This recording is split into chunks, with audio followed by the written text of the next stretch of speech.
Lillahi ala ihsani wa syukru lahu ala taufiqihi wa amtinani. Asyhadu an la ilaha illallah wahdahu la syarika lahu ta'ziman li sya'ni wa asyhadu anna Muhammadan abduhu wa rasuluhu da'ila ridwani. Allahumma salli alaihi wa ala alihi wa ashabihi wa ikhwani.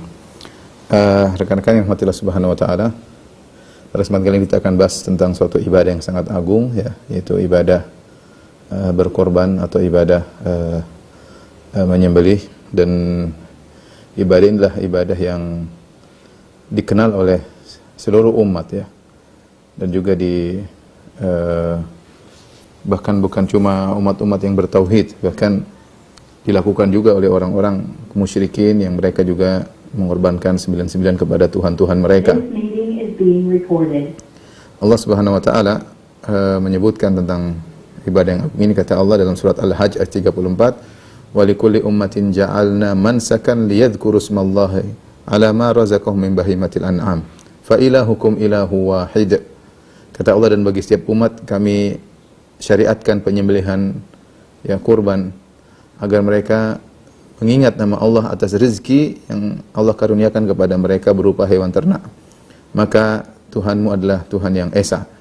Di sini Allah mengatakan walikulli ummatin, setiap umat Allah syariatkan penyembelihan. Untuk apa? Untuk mengingat Allah Subhanahu wa taala atas rezeki yang Allah berikan kepada mereka, ya. Jadi di antara bentuk syukur adalah menyembelih karena Allah Subhanahu wa taala, dan ini kaitannya dengan tauhid. Makanya setelah itu Allah berkata fa ilahukum ilahu wahid. Maka, dan ini ketika Allah mengatakan maka berarti ada keterkaitan dengan sebelumnya. Maka Tuhanmu adalah Tuhan yang esa. Maka di antara syiar tauhid, ya, adalah menyembelih karena Allah Subhanahu wa taala, ya. Menyembelih karena Allah Subhanahu wa taala. Dan syariat kurban sudah, ya, ada, seperti saya katakan, sejak zaman dahulu, sejak zaman Nabi Adam, anaknya juga berkorban sebagaimana Allah Subhanahu wa taala berfirman, "Watlu 'alaihim naba'a bani Adam bil haqqi id qarraba qurbanan fatuqbila min ahadihima wa lam yutaqabbal minal akhar." Bacakanlah kepada mereka tentang kisah anak Adam yang mereka memberi korban, ya, yaitu Qabil dan Habil. Satunya diterima, satu tidak diterima. Artinya pengorbanan, mengalirkan darah, ya, karena Allah Subhanahu wa taala sudah ada sejak dulu. Kemudian syariat ini menjadi ditekankan lagi sejak peristiwa Nabi Ibrahim alaihissalam yang Allah perintahkan dia untuk menyembelih Nabi Ismail. Sebagai sebab disyariatkan secara lebih spesifik tentang hari kurban, dan ada ditentukan harinya seperti setiap tanggal 10 Zulhijjah, ya. Yang ketika Nabi Ibrahim alaihissalam ingin menyembelih Ismail, malah Allah gantikan dengan sembelihan yang besar, wa fadainahu bidzibhin azim. Kata Allah, kami pun tebus anak itu Ismail dengan sembelihan yang besar, ya. Makanya saya katakan, bahkan ini syariat atau syiar menyembelih bukan cuma dilakukan oleh orang-orang beragama, agamis, demikian juga bukan juga dilakukan orang Islam. Bahkan pelaku kesyirikan mereka juga menyembelih, ya, untuk setan, untuk dukun, untuk roh-roh. Mereka juga lakukan, ya. Betapa sering saya ditanya, ya, ketika ada proyek, sebagian teman-teman punya proyek di daerah-daerah. Kemudian mereka bertanya, "Ustadz, bagaimana hukum kami ingin buka proyek tapi disyaratkan oleh penduduk kampung untuk menyembelih babi misalnya, ya." Jadi untuk roh-roh mereka demi keberkahan dan yang lainnya. Jadi ini sudah merupakan suatu tanda pengorbanan kepada yang disembah. Makanya sangat dianjurkan bagi kita untuk menyembelih karena Allah Subhanahu wa taala, karena itulah syiar tauhid. Ya, tadi Allah mengatakan liyadhkuru ismallah ala ma razaqahum min bahimatil an'am fa ilahukum ilahu wahid. Yaitu dianjurkan untuk menyembelih buat apa? Untuk mengingat Allah atas rezeki yang Allah berikan berupa binatang-binatang ternak. Fa ilahukum ilahu wahid, maka Tuhan kalian Tuhan yang esa. Salah satu bukti bahwasanya menyembelih adalah bentuk syukur adalah surat Al-Kautsar yang Allah turunkan kepada Nabi Muhammad sallallahu alaihi wasallam. Allah berfirman, "Inna a'tayna kal kautsar." Sungguhnya kami berikan kepada engkau wahai Muhammad Al-Kautsar, sungai di surga, sungai yang Allah khususkan buat Nabi Muhammad sallallahu alaihi wasallam. Kemudian setelah itu Allah menggunakan kata fa atau huruf fa yang menunjukkan keterkaitan, kata Allah, "Fasholli li rabbika wanhar." Oleh karenanya salatlah kepada Rabbmu dan wanhar, dan sembelihlah karena Allah Subhanahu wa taala. Jadi seakan-akan Allah mengatakan, ya Rasulullah, wahai Muhammad, kami sudah memberikan kepada engkau nikmat di surga, karenanya salatlah dan menyembelihlah. Ini dalil bahwasanya menyembelih adalah bentuk syukur kepada Allah Subhanahu wa taala, yaitu bentuk syukur yang paling besar adalah salat dan menyembelih. Salat berkaitan dengan ibadah raga, adapun menyembelih berkaitan dengan ibadah mal, ibadah harta. Kalau Anda bersyukur kepada Allah, maka Anda menyembelih karena Allah Subhanahu wa taala, ya. Kemudian juga Nabi sallallahu alaihi wasallam disuruh untuk berkata, "Qul inna salati wa nusuki wa mahyaya wa mamati lirabbil alamin." Katakanlah bahwasanya salatku, sembelihanku, hidupku dan matiku hanya untuk Allah Subhanahu wa taala. Ini penting kita menyembelih, makanya syiar, maka nanti akan kita jelaskan. Sebagian ulama mengatakan harus disembelih di siang hari, tidak boleh di malam hari. Ini ada khilaf, tapi yang benar boleh. Tapi kenapa mereka mengatakan harus di siang hari? Semua sepakat yang terbaik di siang hari agar menjadi syiar. Bukan untuk pamer, bukan untuk riya, tetapi kita menyembelih jadi syiar. Bahwasanya menyembelih kita mengucapkan bismillahi wallahu akbar, hadza minka wa ilaik.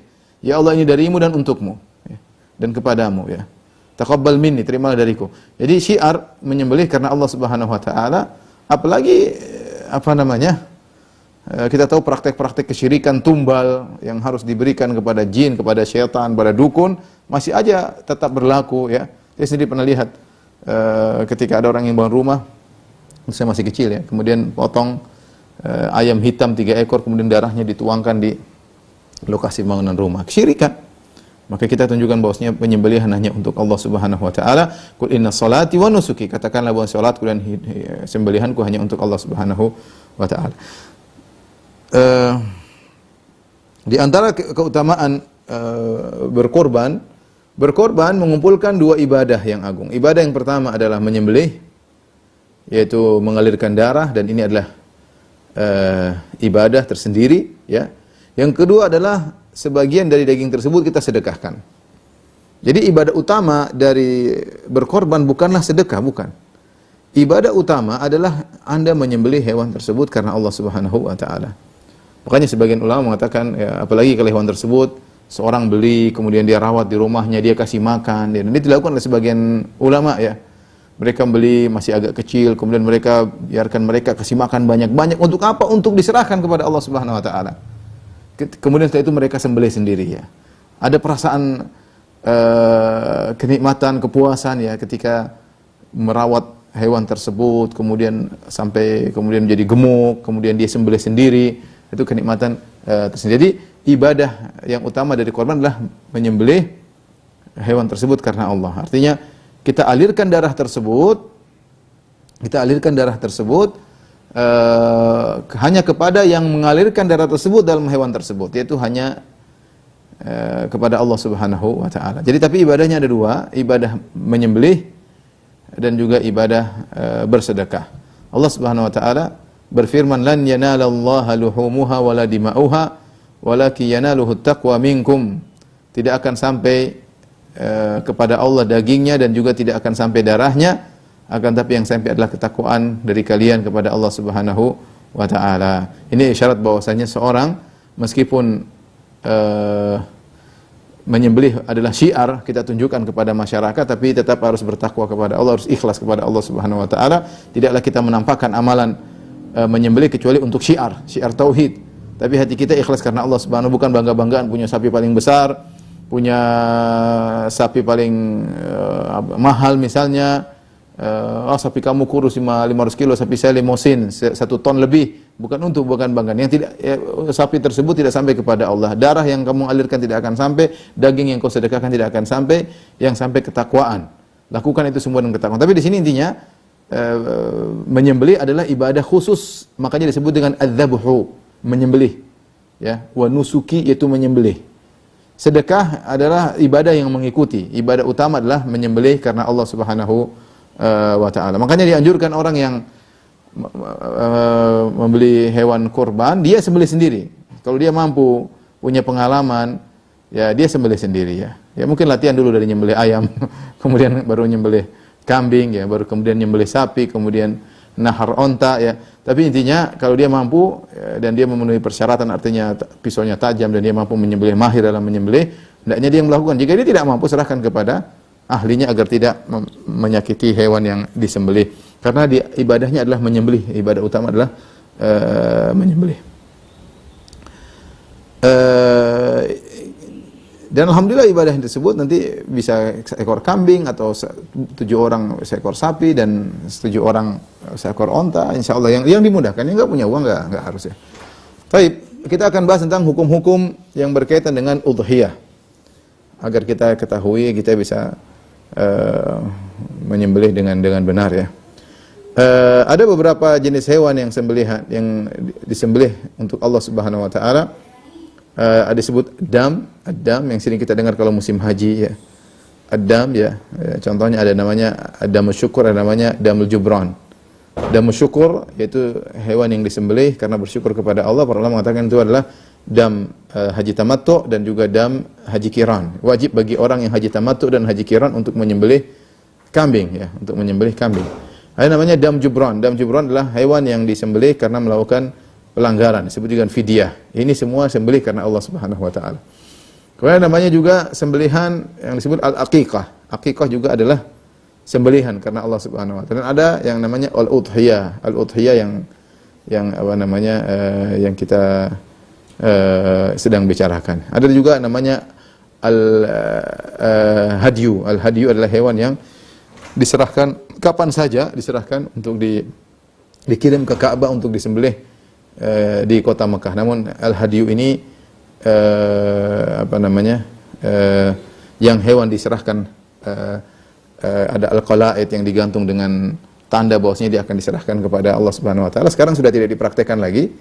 Orang hanya menyembelih ketika padahal boleh kita bawa hewan kapan saja meskipun tidak umrah, meskipun tidak haji. Zaman dahulu mereka kasih tanda di suatu onta atau kambing dilepaskan.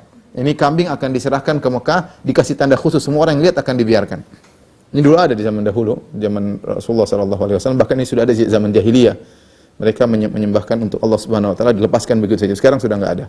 Demikian juga dahulu namanya menyembelih, boleh juga ketika umrah boleh menyembelih. Ya, dianjurkan. Tapi sekarang yang ada prakteknya menyembelih hadyu cuma ketika musim haji. Musim haji ada namanya hadyu tamattu tadi, menyembelih karena haji tamattu atau haji kiran. Kemudian juga ada sembelihan karena pelanggaran disebut dengan dam jubran ya. Kemudian akikah, kemudian yang kita bahas yang ketiga adalah al-udhiyah. Al-udhiyah. Udhiyah yaitu sembelihan yang disembelih pada tanggal 10 Dzulhijjah. Ini akan kita bahas masalah ini. Baik. Adapun al-udhiyah kurban ya. Dalil yang menunjukkan tentang keutamaan kurban tadi sudah kita sebutkan dalam Al-Qur'an, tanda bentuk syukur kepada Allah Subhanahu wa taala, syariat para umat ya.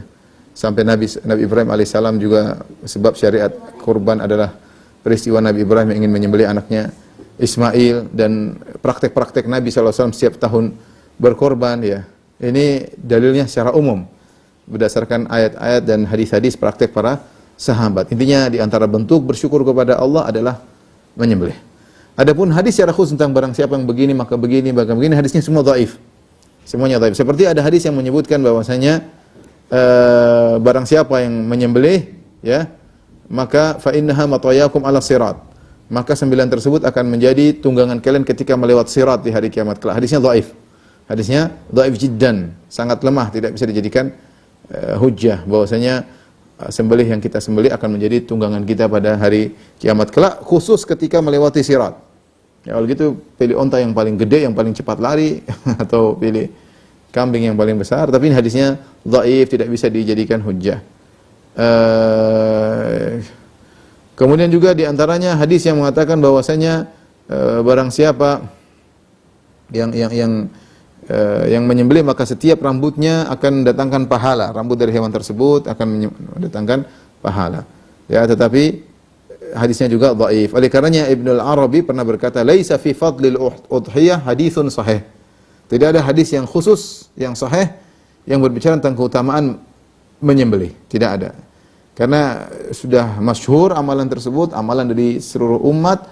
Kemudian dikerjakan oleh Nabi SAW dalam bentuk syukur cukup. Adapun siapa yang menyembelih begini-begini maka hadisnya semua dhaif, Tapi cukup bahwa sini adalah ibadah yang agung ya. Di antara hadis umum yang menjelaskan tentang keutamaan menyembelih, ya, tanpa disebutkan pahala khusus, kata Nabi sallallahu alaihi wasallam, "Ma amila ibnu Adam yauman nahri amalan ahabba ila Allah min hiraqati damin." Tidak ada amalan yang paling dicintai oleh Allah dilakukan oleh seorang anak Adam pada 10 Zulhijjah seperti menyembelih. Jadi ibadah yang paling disukai oleh Allah pada tanggal 10 Zulhijjah adalah menyembelih. Dan 10 Zulhijjah adalah hari terbaik sepanjang tahun. Hari yang terbaik sepanjang tahun. Ada khilaf yang mengatakan 10 Zulhijjah atau hari Arafah. Yang benar hari Zulhijjah. 10 Zulhijjah itu Yaumun Nahr, itu afdalul ayam. Afdalu ayyami sana. Hari terbaik sepanjang tahun. Adapun kalau malam terbaik sepanjang tahun, malam Lailatul Qadar. Tapi hari yang terbaik adalah 10 Zulhijjah. Dan amalan yang paling dicintai oleh Allah pada 10 Zulhijjah adalah menyembelih. Maka seorang berusaha menyembelih tanggal 10 Zulhijjah meskipun dibolehkan tanggal 11, 12 dan tanggal 13 ya. Tapi yang bisa menyembelih pada tanggal 10 Zulhijjah yang terbaik. Apa hukum menyembelih ya? Menyembelih bahwasanya khilaf di kalangan para ulama. Apakah hukumnya wajib ataukah sunnah? Karena Rasulullah SAW pernah bersabda, "Man kana lahu sa'atun wa lam yudhahi fala yaqrabanna musallana." Barang siapa yang memiliki kelapangan kemudian dia tidak menyembelih, maka jangan dekat-dekat ke masjid kami. Ya. Maka hadis ini ya dipersihkan oleh para ulama. Ini hadis dari Abu Hurairah radhiyallahu anhu. Apakah hadis ini marfu' kepada Nabi sallallahu alaihi wasallam ataukah ucapan Abu Hurairah radhiyallahu taala anhu ya. Ibnu Hajar rahimahullahu taala ya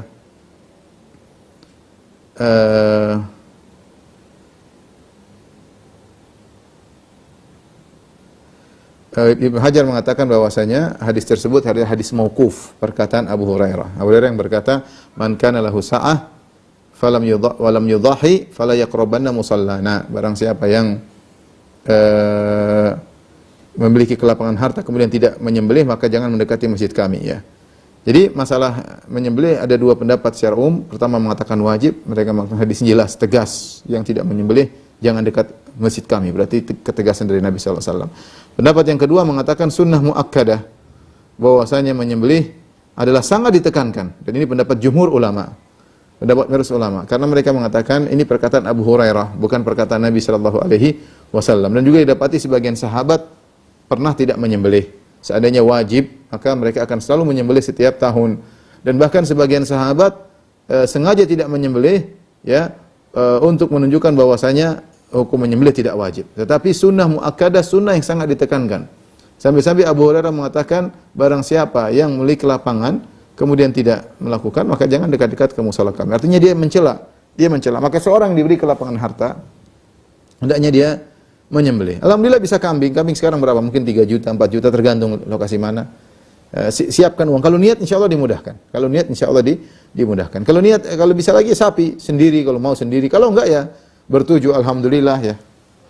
Sapi, kalau onta di sini enggak ada ya, tapi ya maksud saya kalau enggak mampu enggak ada masalah. Enggak punya uang, Ustaz, gimana mau menyembelih? Ya sudah, kalau enggak bisa. Kan man kana lahu sa'ah. Yang punya kelapangan, enggak punya kelapangan harus bayar SPP, harus bayar ini, harus beli ini.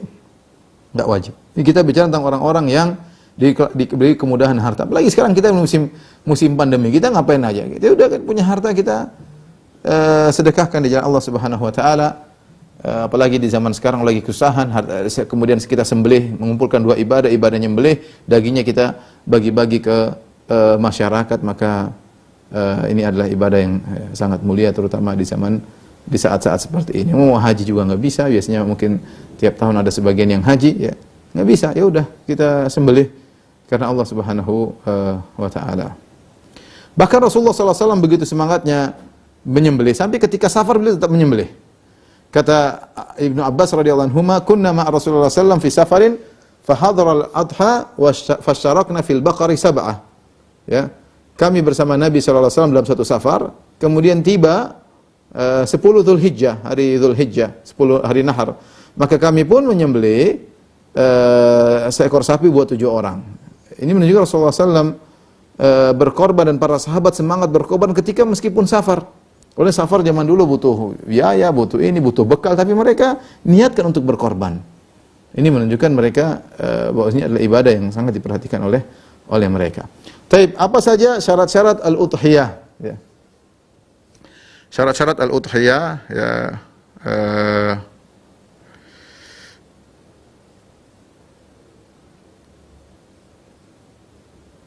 tapi mungkin saya tulis di sini. Ya.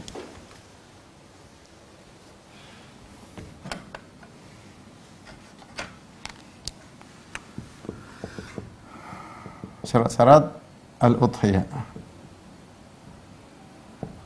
Al-udhiyah itu hewan kurban. Jamaknya al-adhahi. Ya. Di antaranya yang pertama adalah harus dari bahimatul an'am. Harus dari bahimatul an'am. Bahimatul an'am. Allah menyebutkan bahimatul an'am, binatang ternak. Dalam hal ini adalah kambing, kemudian sapi, kemudian onta. Ya.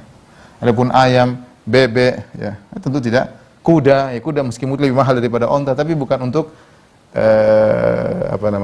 al-udhiyah. Yang kedua,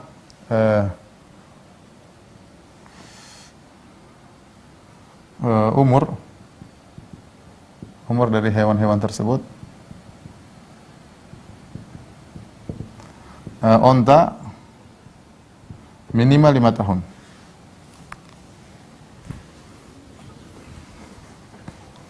Onta, kemudian sapi, kemudian kambing. Kambing ada 2, kambing Jawa, domba. Kalau kambing Jawa berambut, domba berbulu ya. Allah alam. Onta minimal 5 tahun. 5 tahun Hijriah. Sapi 2 tahun. Kambing Jawa 1 tahun. Domba 6 bulan, ya. 6 bulan, ya. Setengah tahun. Dalam kurung 6 bulan. Harus diperhatikan ini semua, syarat-syarat apa namanya. Kemudian syarat berikutnya tidak cacat. Cacat yang dilarang ada 4. Dilarang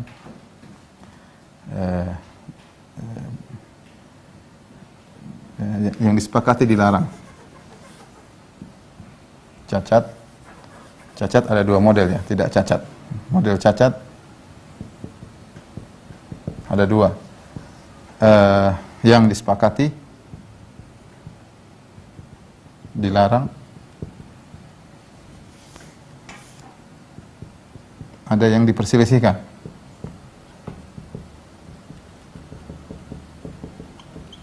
Yang disepakati dilarang, Nabi SAW mengatakan, misalnya al-arja, al-bayyin arajuha, ya.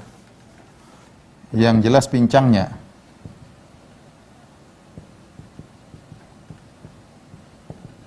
Kemudian al-marid, al-bayyin maraduha, yang jelas sakitnya.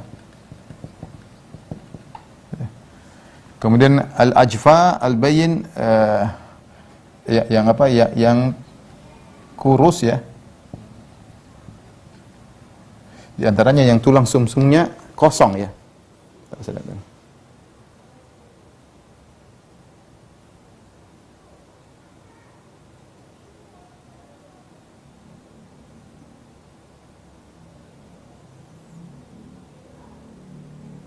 Ya, yang kurus ya, al-ajfa ya. Allati la tunki, al-ajfa allati la tunki, yang kurus, yaitu disebutkan tulang sumsumnya, tulangnya kosong. Kosong atau sedikit sumsumnya.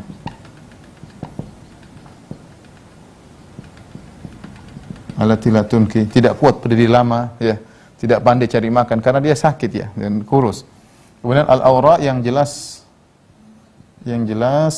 awaruha, yang jelas buta satu matanya. Ini 4 yang disepakati dilarang. Kalau ada hewan-hewan seperti ini tidak boleh disembelih. Perhatikan, apalagi yang lebih parah daripada ini? Apalagi yang lebih parah? Yang lebih parah.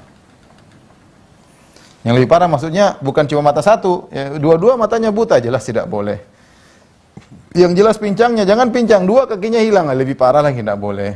Yang kurus, yang mati, yang sakit, apalagi mau mati, ini semua dilarang untuk disembelih, tidak memenuhi persyaratan. Yang diperselisihkan misalnya yang telinganya robek misalnya, yang wallahu alam bisawab, yang robek, kemudian misalnya yang tanduknya pecah misalnya, kemudian misalnya yang zakarnya terputus, dipotong, yang dikebiri, beda ya, yang dikebiri testisnya dipotong ya.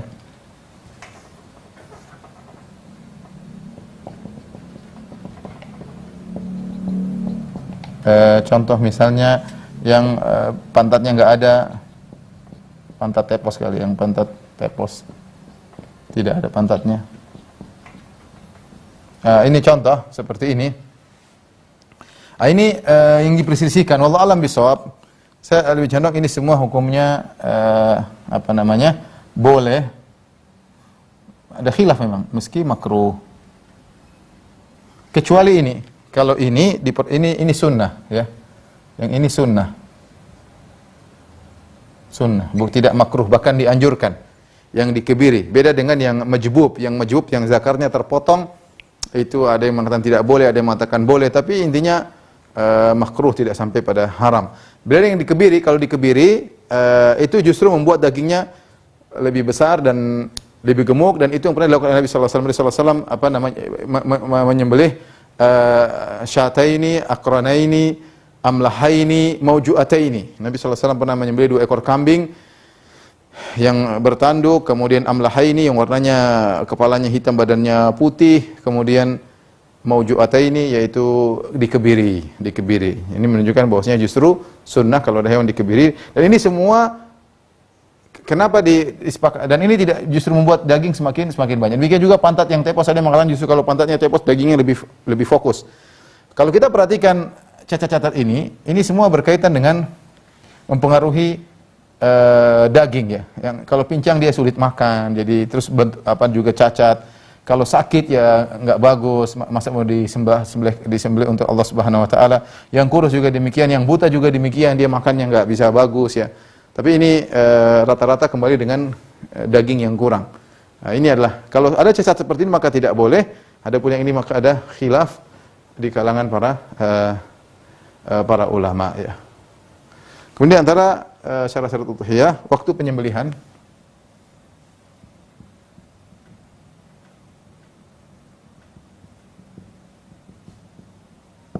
Waktu penyembelihan start ya.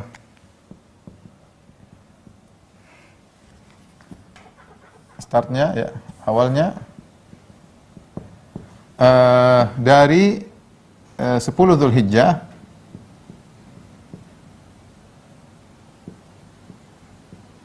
setelah sholat Id. Sholat Id yang paling cepat.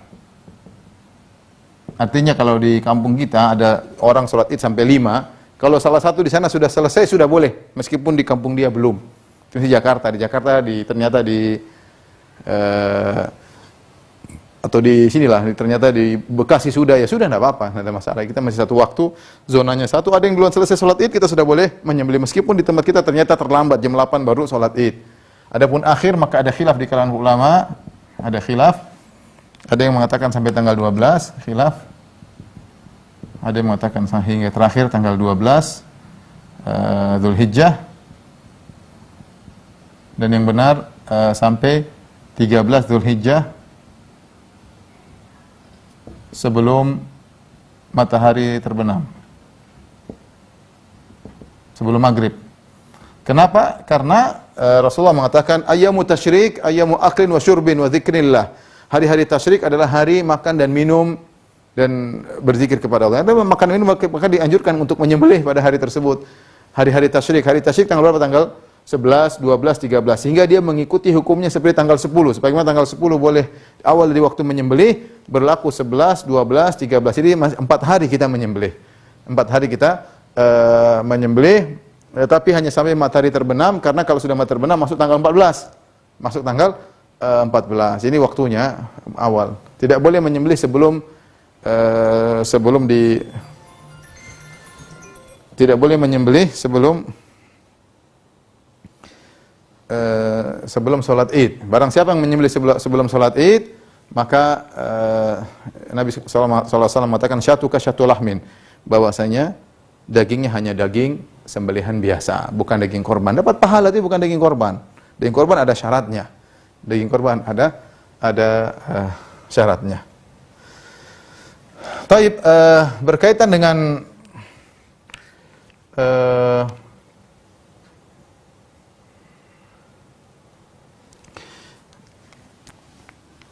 berapa kambing? Kambing ini minimal satu kambing satu orang ya. Satu kambing buat satu orang. Ya. Sapi ya. Maksimal satu sapi maksimal buat 7 orang. Sama, satu onta juga, satu onta maksimal 7 orang. Kenapa saya bilang maksimal? Artinya 2 orang boleh, 3 orang boleh, 4 orang boleh, tapi maksimal 7 orang. Maksimal 7 orang. Ini berkaitan dengan ibadahnya. Ibadah menyembelihnya. Artinya satu kambing hanya 1 orang, satu sapi maksimal 7 orang, satu onta maksimal 7 orang. Adapun untuk share pahala, maka tidak terbatas. Tidak terbatas. Boleh berapa banyak, terserah, boleh banyak orang. Meski hanya 1 kambing.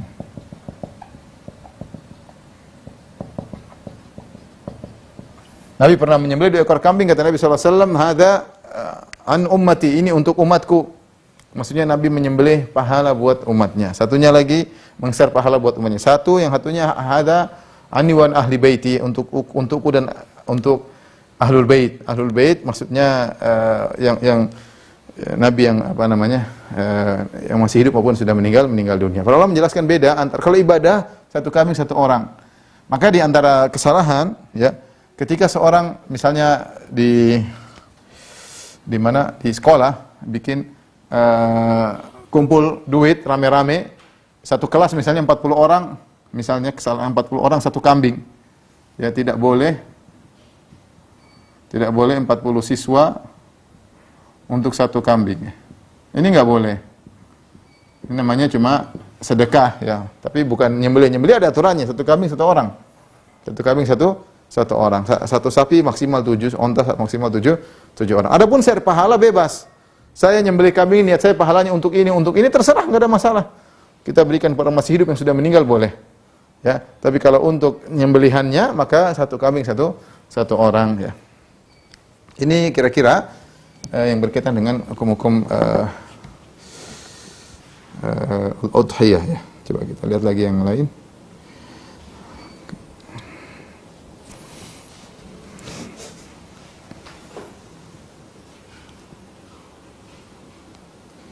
Ada khilaf di kalangan para ulama, bolehkah menyembelih di waktu malam hari? Sudah saya singgung di awal tadi, yang benar boleh. Sebagian orang mengatakan tidak boleh, karena Allah mengatakan liyashhadu manafi'a lahum, agar mereka menyaksikan manfaat bagi mereka, dan menyaksikan itu siang hari. Malam hari maka tidak ada tidak ada menyaksikan ya. Sehingga ini dalil bahwasanya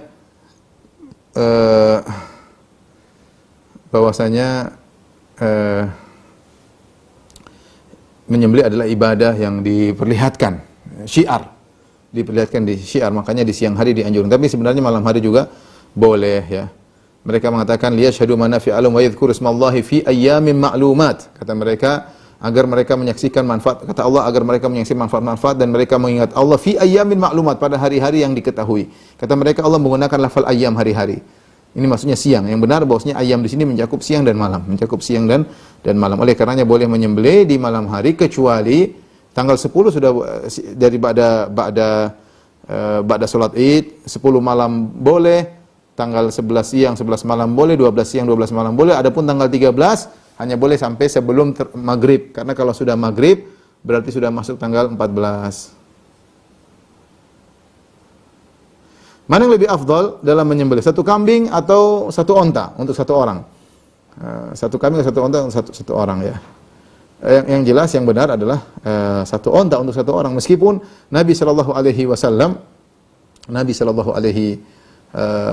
menyembelihnya dengan kambing ya. Sebagian ulama mengatakan yang lebih afdal kambing daripada onta, karena Nabi seringnya pakai kambing. Tapi dibantah oleh sebagian ulama bahwasanya Nabi mencontohkan dengan kambing karena itu untuk memudahkan. Itu yang sangat mudah ya. Tapi seorang berusaha untuk menyembelih seekor kambing, cari kambing yang terbaik untuk dia serahkan kepada Allah Subhanahu wa taala. Ya, kalau dia bisa satu ekor onta sendiri, satu sapi sendiri, itu lebih baik daripada satu ekor kambing. Kemudian khilaf juga mana yang lebih afdal? Satu sapi 7 orang, satu gabung 7 orang satu sapi, atau satu kambing sendirian. Ada khilaf juga di kalangan para ulama. Allah alam bisawab, tapi intinya ada yang mengatakan kambing lebih utama, ada yang mengatakan kembali kepada manfaat, bahwasanya semakin banyak dagingnya semakin dituntut, apalagi untuk dibagikan kepada masyarakat. Baik, berikutnya aturan-aturan bagi orang yang ingin menyembelih. Orang yang ingin menyembelih ini berkaitan dengan yang ingin beribadah nyembelih, bukan share pahala. Share pahala tidak berkaitan, ini berkaitan ibadah ingin menyembelih. Hadis Ummu Salamah radhiyallahu anha bahwasanya Rasulullah SAW bersabda, "Idza dakhalatil ashar wa arada ahadukum an yudhi, fala yamassa min sya'rihi wa bashirihi syai'an." Ya, kalau sudah masuk 10 Zulhijjah, wa arada ahadukum an yudhiya, dan salah seorang dari kalian ingin berkorban, fala yamassa min sya'rihi, maka jangan dia motong rambutnya, wa basharihi, dan jangan dia potong kukunya, syai'an, jangan dia potong rambutnya dan potong kukunya sama sekali. Ya, tapi syaratnya wa arada an ahadukum an yudhi, dan dia sudah niat untuk menyembelih. Jadi kapan dia pasang niat untuk menyembelih, sejak saat itu maka dia tidak boleh. Contoh, seorang tanggal 2 baru dia pikir, saya mau nyembelih deh, saya punya duit, meskipun kambingnya belum ada, tapi saya mau niat menyembelih. Maka ketika niatnya sudah muncul ingin menyembelih, sejak saat itu dia tidak boleh lagi potong rambutnya, tidak boleh lagi potong kukunya. Apalagi yang sudah berniat sebelum itu.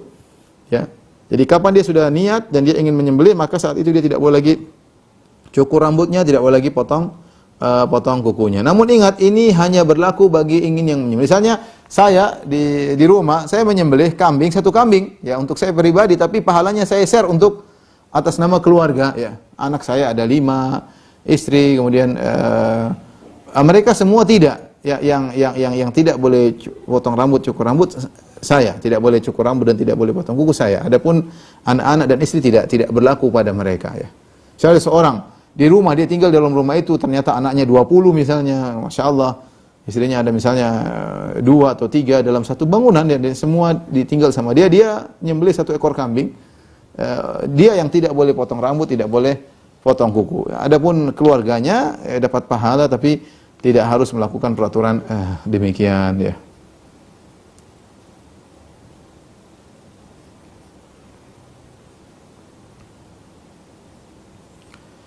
Baik, bagaimana adab-adab dalam menyembelih? Menyembelih ada dengan 2 cara, nahar dan dzabah.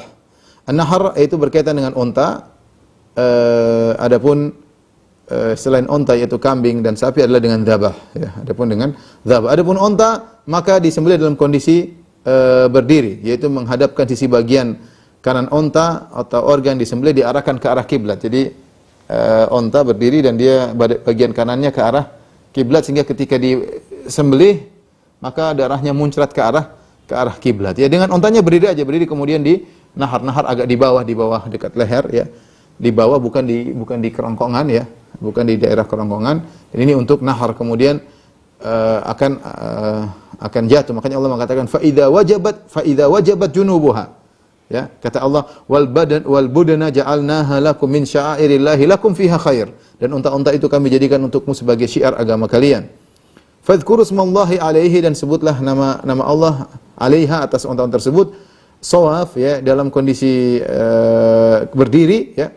Fa idza wajabat junubuha, ketika jatuh lambungnya, itu setelah dinahar jatuh, ya.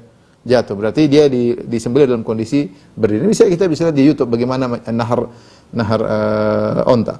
Adapun sapi dan kambing maka dengan zabah ditidurkan baru disembelih di bagian leher, ya. Di bagian leher tentu dengan tangan kanan. Yang dipotong adalah 4 urat, yaitu 2 urat nadi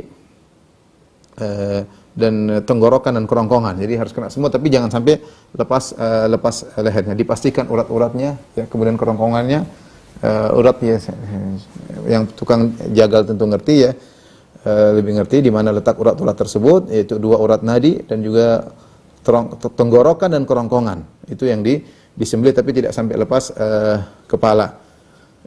Kemudian di antara yang harus diperhatikan ketika menyembelih, yaitu menggunakan pisau yang tajam, ya. Jangan sampai menggunakan pisau yang tumpul, karena kalau pisau yang tumpul akan menyakiti hewan tersebut. Ya, kata Nabi sallallahu alaihi wasallam, fa idza dzabhtum fa ahsinu dzabhah. Kalau kalian menyembelih, sembelihlah dengan baik. Wal yuhidda ahadukum syafratahu, hendaknya dia tajamkan pisaunya, ya. Cari pisau yang mahal, yang jangan sekali seret langsung kebuka. Jangan itu kasihan sapinya, kasihan kambingnya, ya, dia menderita. Kemudian juga jangan disembelih di hadapan hewan yang lain yang juga akan disembelih. Ini akan buat dia ketakutan sebelum disembelih, dan kita harus punya, dia gelisah. Makanya kalau memang dekat-dekatan kasih kain atau ditidurkan dulu semuanya sehingga tidak saling melihat, ya. Kalau enggak kasih kain agar tertutup baru disembelih, ya. Dan Nabi mengatakan wasyah in rahimtaha rahimakallah. Bahkan kambing kalau kau sembelih dengan kasih sayang, yaitu dengan pisau yang tajam, bukan dengan menyakiti apa dilihatkan kepada kambing yang lain. Jika kau menyembelihnya dengan kasih sayang, Allah akan merahmatimu.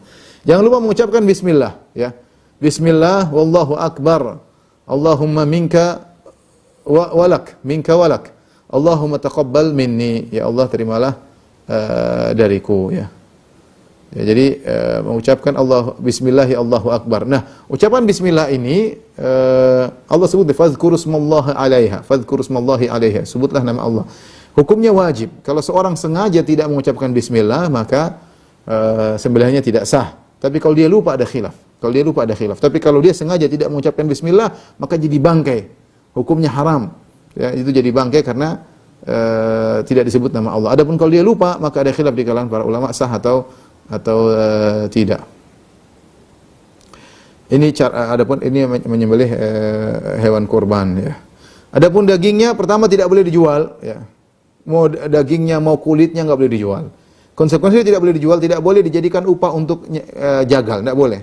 Kita kalau kasih jagal dari yang lain, jangan kita misalnya gajinya 2 juta nyembelih, ketika 1.500.000, 500-nya ganti dengan kulit, enggak boleh. Itu berarti kita menjualnya kepada jagal, ya, enggak boleh. Enggak boleh, ya. Terus gimana kulit? Kulit kasih orang. Kalau orang itu ambil dia jual, urusan dia, enggak ada masalah. Kita kasih kulit sama-sama, orang kita kasih daging sama orang, orangnya ambil dia jual, enggak apa-apa. Itu urusan dia. Yang penting kita ketika memberi, kita tidak menjual. Sudah perpindahan tangan, dia mau jual terserah dia, ya. Terserah dia, ya. Ya, tapi intinya tidak boleh kita jadikan motong upah dari daging atau kulit kambing atau sapi atau unta tersebut. Makanya kalau kita mengadakan, misalnya ada sebagian mau donasi untuk korban, maka minta juga biaya untuk operasional, untuk menyembelih, untuk apa, untuk biaya jagal, untuk biaya distribusi misalnya, itu yang benar. Jangan sampai dari daging atau kulitnya yang jadi potong untuk biaya tersebut.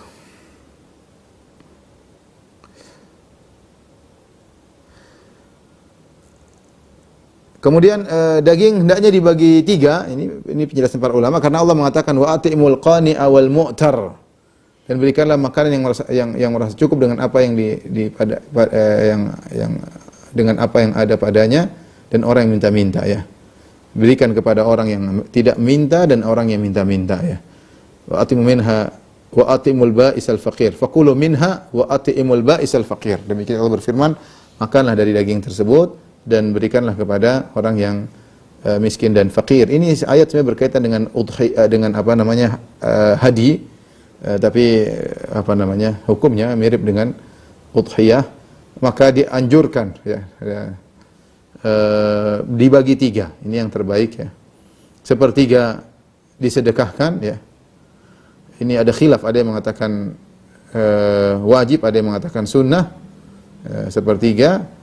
Kemudian sepertiga kita makan sendiri, karena Allah mengatakan fakulu minha, makan juga kita makan dari unta. Bahkan paling kita katakan kita disunahkan ketika sholat Idul Adha, bagi orang yang punya korban dia tidak makan dulu. Nanti sampai kapan? Sampai dagingnya dimasak, dia makan pertama dari daging korbannya. Ini disunahkan demikian, tidak wajib. Disunahkan dia tidak makan dulu. Dia yang pertama kali dia makan di pagi hari tersebut adalah daging dari kambing yang disembelih ya, atau unta yang disembelih, atau sapi yang disembelih. Sepertiganya dihadiahkan. Ini diantara hal yang mudah. Dia mau hadiahkan semua juga oke, dia mau sedekahkan, tapi jangan lupa dia berusaha makan juga dan sedekahkan kepada orang-orang miskin misalnya, atau beri hadiah kepada orang yang tidak miskin juga enggak ada masalah. Bahkan memberi hadiah kepada orang kafir juga tidak jadi masalah dalam hal ini ya. Ini diantara fikih yang berkaitan dengan korban, semoga bisa dipahami. Selanjutnya kalau ada yang bertanya saya persilakan. Wallahu taala alam bisawab. Waalaikumsalam Ustaz atas penjelasannya. Ya,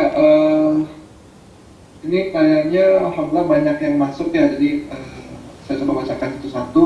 Namun kalau waktunya tidak memungkinkan, saya mohon maaf apabila tidak semua pertanyaan dapat dibacakan. Baik, pertanyaan pertama mungkin tidak terkait langsung dengan kurban, namun berhubungan dengan pandemi. Itu selanjutnya insya Allah akan nyambung ke pertanyaan-pertanyaan berikutnya. Pertanyaan pertama, terkait dengan kondisi saat ini di mana pandemi banyak memakan korban saudara muslim kita, dan hadis Rasulullah SAW, hilangnya dunia lebih ringan bagi Allah dibanding terbunuhnya seorang mukmin tanpa hak. Bagaimana pendapat Ustaz tentang kewajiban kita dalam melakukan pencegahan dari tertular dan menular orang lain melalui ikhtiar vaksinasi? Tentunya Allah alam bisawab, berkaitan dengan masalah pandemi, kesehatan, kita kembalikan kepada ahlinya ya, kepada ahlinya. Jangan diserahkan kepada yang tidak ahli.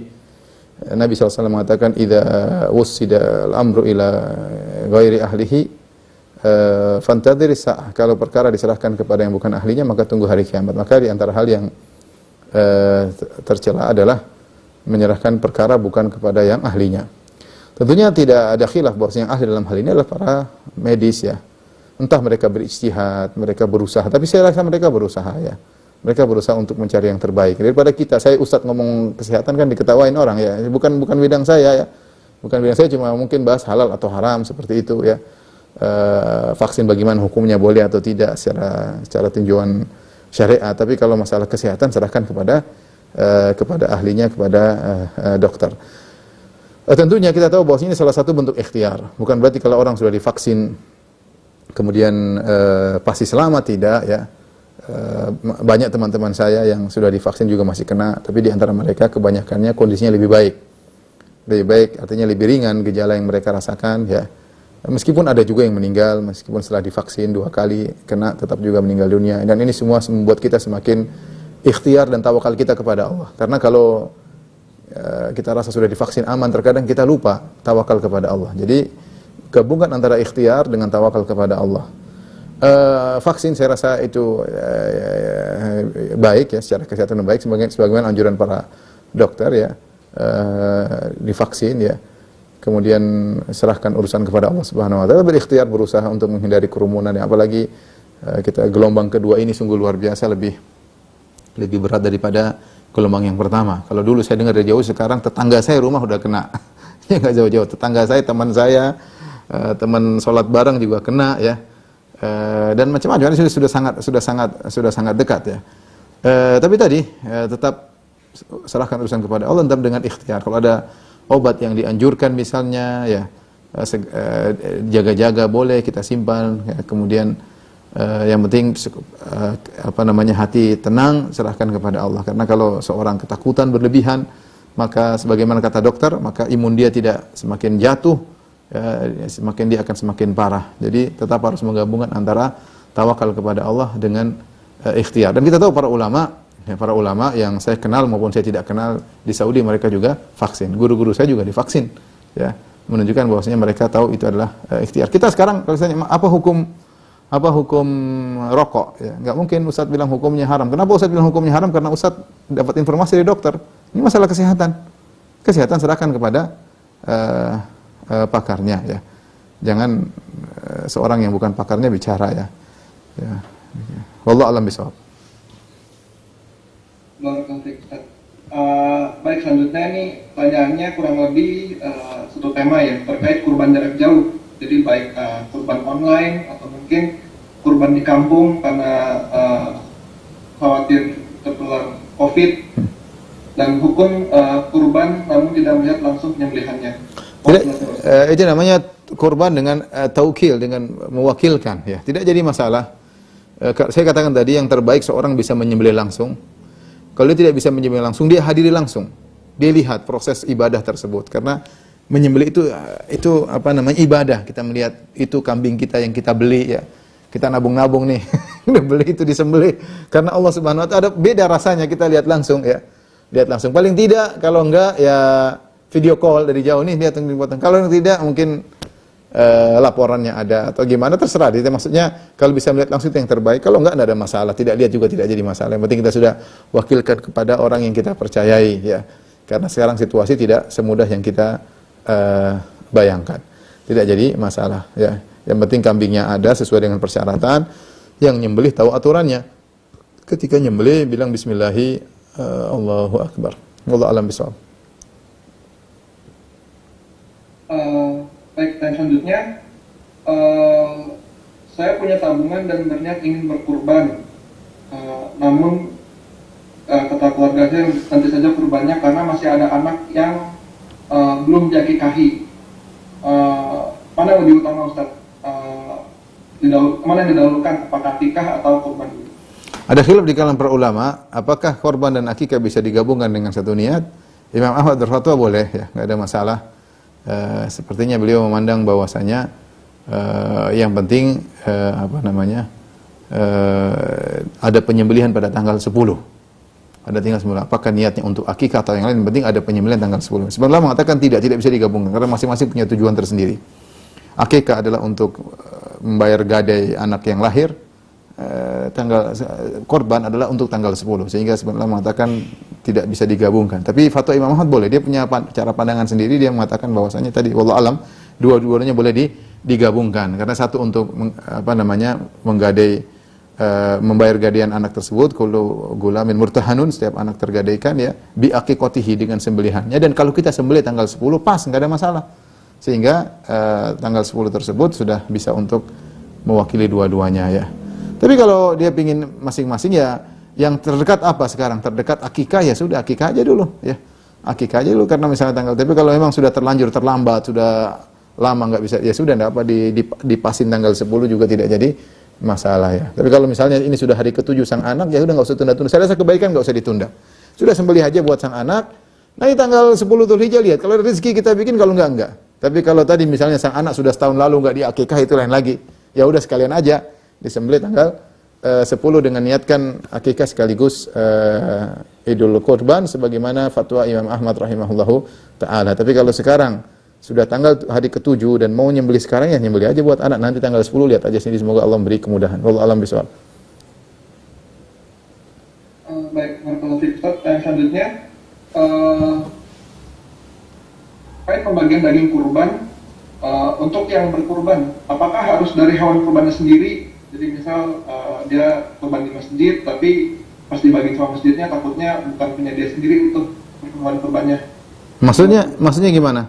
Dia membagikan hewan kurban orang lain? Ya, maksudnya nggak ada masalah. Yang penting kalau orang yang tadi orangnya memang niat untuk dibagi, kita bisa ikut bantu membagi, nggak ada masalah. Nggak harus bagi lagi. Maksudnya kita mendapatkan daging tapi bukan dari kurban kita sendiri gitu, Ustaz. Oh, nggak ada masalah. Kan dia sudah bagi-bagi. Kan korban tuh bisa sedekah, bisa hadiah. Nggak ada masalah. Orang bagi-bagi, kita ambil, ternyata punya kita ya. Ternyata kita nggak juga sempat punya kita nggak tahu kambing kita juga nggak ada masalah ya. Itu sunnah, tidak sampai pada derajat apa?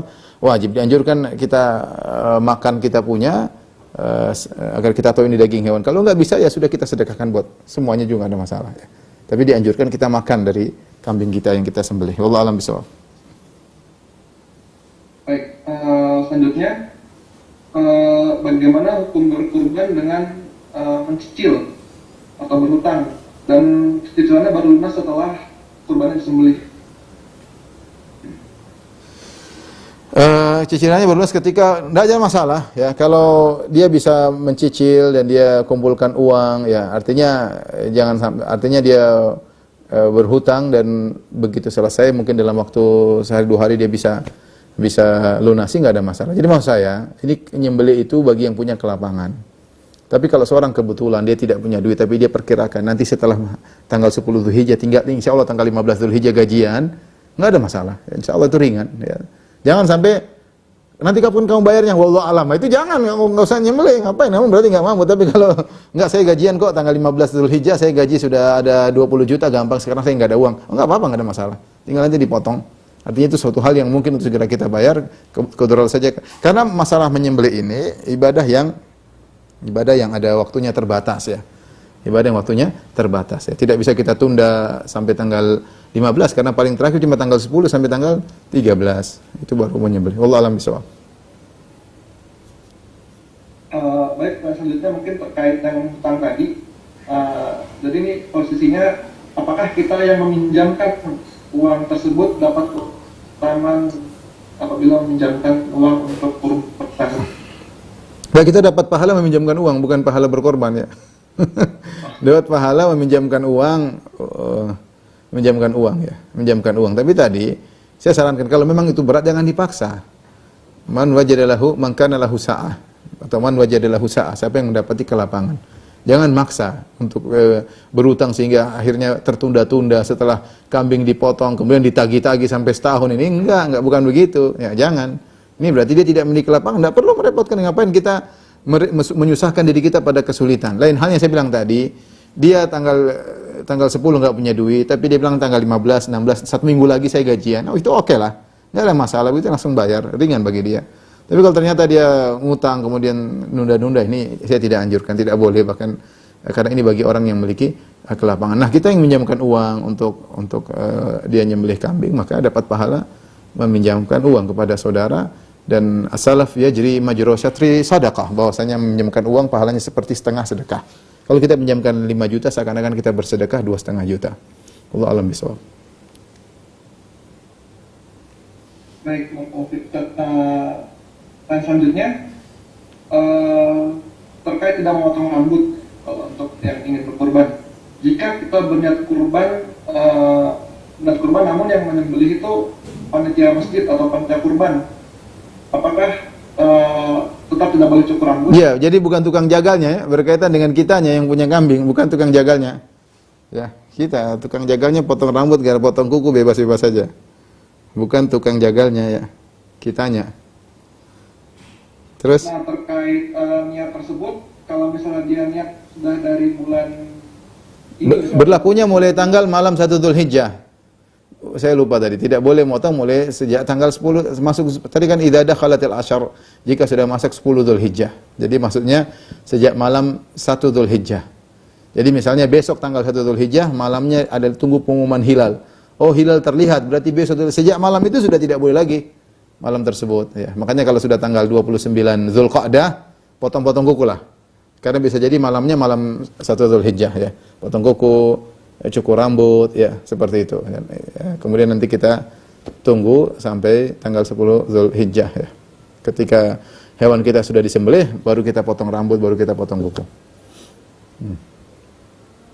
Baik, dan selanjutnya kayak tadi penjelasan Ustaz mengenai pembagian kurban ya untuk satu orang.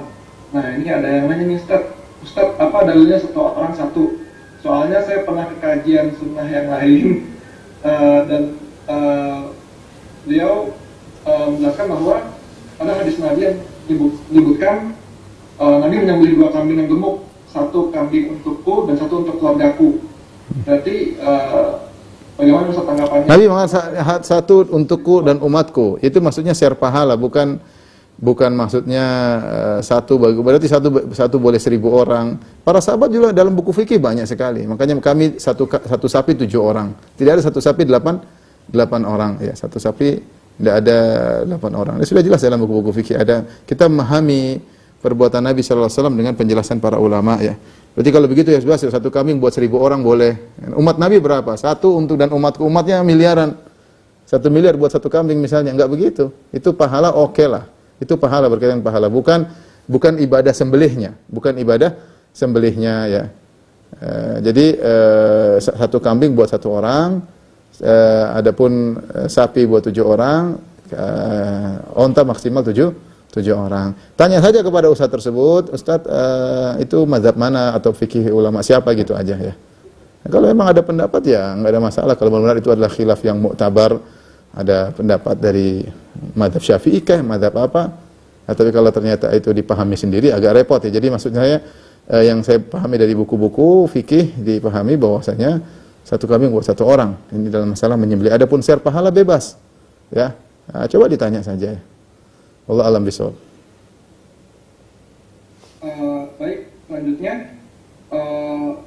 untuk seorang penjual hewan kurban, apakah berat dari hewan kurban tersebut harus diinfokan juga ke pembelinya? Atau mungkin catatan juga dijelaskan? Kalau dia tanya, kalau dia nggak tanya, saya lihat ini bagus, saya langsung beli, boleh. Yang penting ridho, tidak ada penipuan. Tidak ada penipuan. Misalnya saya mau beli kambing, saya lihat, kambingnya keren ya. Wah gede, ini berapa? 5 juta. Saya bayar, nggak ada. Kalau saya nggak tanya berapa, nggak ada masalah. Tidak harus saya tahu beratnya berapa. Ya. Tetapi kalau saya tanya beratnya berapa, ya saya nggak tahu deh. Kamu timbang-timbang aja sendiri misalnya. Bebas aja, yang penting kamu ridho, kamu tahu barangnya depan mata.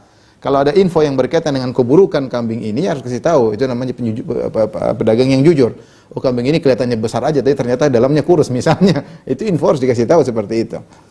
Nah, tapi kalau kebanyakan orang pingin tahu beratnya. Kita bicara secara umum, kebanyakan orang pingin tahu apa? Beratnya. Adapun jual hewan tidak harus tahu beratnya. Tidak harus tahu beratnya. Tapi kalau dia pingin tahu ya kita infokan. Kita infokan beratnya sekian nih. Adapun daging saya nggak tahu berapa persen. Bisa jadi dalam satu hewan tersebut kalau dipotong tulangnya dagingnya cuma 50%. Tapi pokoknya kambingnya utuh nih beratnya sekian gitu. Nggak ada masalah.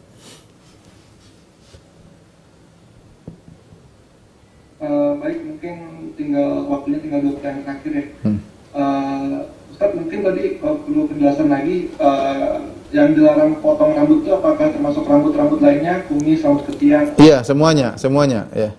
Semuanya, rambut kemaluan, rambut ketiak, rambut kepala, kumis, jenggot, semuanya tidak ada yang boleh dipotong, termasuk rambut kemaluan, tidak boleh dipotong ya. Kuku juga, kuku tangan, kuku kaki tidak diperbolehkan ya. Tentu barang siapa yang kecuali misalnya kukunya lepas ya lepasin nggak ada masalah, ya, kukunya pecah dilepasin nggak ada masalah ya. Tapi hukum asalnya jangan ya. Ya kecuali kalau tadi ada lepas ya kita lepasin aja langsung ya. Karena kalau dibiarkan akan bikin mudarat, terluka misalnya, kita bersihkan kuku tersebut. Allah alam bisawab. Terakhir. Baik, mungkin ini poin terakhir mungkin terkait tadi hukum kulit ya, kulit hewan kurban, bolehkah kulitnya diambil oleh yang berkurban, diambil terlebih dahulu, baru kemudian untuk dijual, jadi nggak langsung dijual Ustaz, apakah boleh atau tidak? Oh nggak boleh, jadi kalau dia nggak boleh, dia sudah serahkan itu kambing buat Allah Subhanahu Wa Taala, dia makan sendiri boleh, dia sedekahkan boleh, dia hadiahkan boleh. Tapi kalau dia jual tidak boleh. Dia jual tidak boleh, kemudian apalagi sebagai untuk biaya jagal tidak boleh. Tapi kalau dia kasih orangnya jual terserah, nggak ada masalah. Dia kasih orangnya jual, orang lain ini dia akan sudah berpindah kepemilikan, dijual sama orang nggak ada masalah. Tapi demikian saja kajian yang bisa sampaikan. Kurang bisa mohon maaf. Wabillahi taufiq wal hidayah. Assalamualaikum warahmatullahi wabarakatuh.